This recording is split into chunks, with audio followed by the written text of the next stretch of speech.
చిన్నప్పుడు వాళ్ళమ్మ విపరీతంగా నీళ్లు తాగుతూ ఉండేదంట, గ్లాసులు నీళ్లు తాగుతూ ఉండేదంట. అప్పుడు వీళ్ళు చిన్నపిల్లలు అంటే అనుకున్నాంట అమ్మకి నీళ్ళంటే ఇష్టమేమో, అందుకే అమ్మ ఎక్కువ నీళ్లు తాగుతుందని అనుకునేవాడంట. తను కొంచెం తెలివి వచ్చిన తర్వాత తెలిసిందంట అమ్మ నీళ్లు తాగడం ఇష్టపడి కాదు, ఇంట్లో ఆహారం లేక.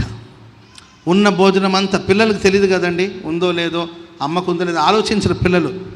అమ్మ ఇంకొంచెం అన్నం ఉంచుకొని ఉంటుంది ఆ తల్లి, వీళ్ళందరూ తిందామని.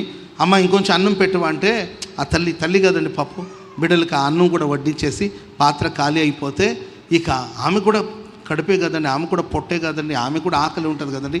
ఆకలిని భరించలేక అర్ధరాత్రి లేచి మంచినీళ్ళు తాగి ఆ తల్లి పడుకుంటే పిల్లలు అనుకునేవాళ్ళు అంటే అమ్మకి నీళ్ళంటే ఇష్టమేమో అని. ఆ బ్రదర్ అంటాడు, ఇప్పుడు అర్థమైందన్న, ఆనాడు మా అమ్మ ఇష్టపడి నీళ్ళు తాగలేదు, ఆ ఇంట్లో ఉన్న కష్టాన్ని అలాగే దిగమింకొని మా పొట్టని నింపి మా కడుపు నింపి ఆమె ఎన్నో రాత్రులు తిండి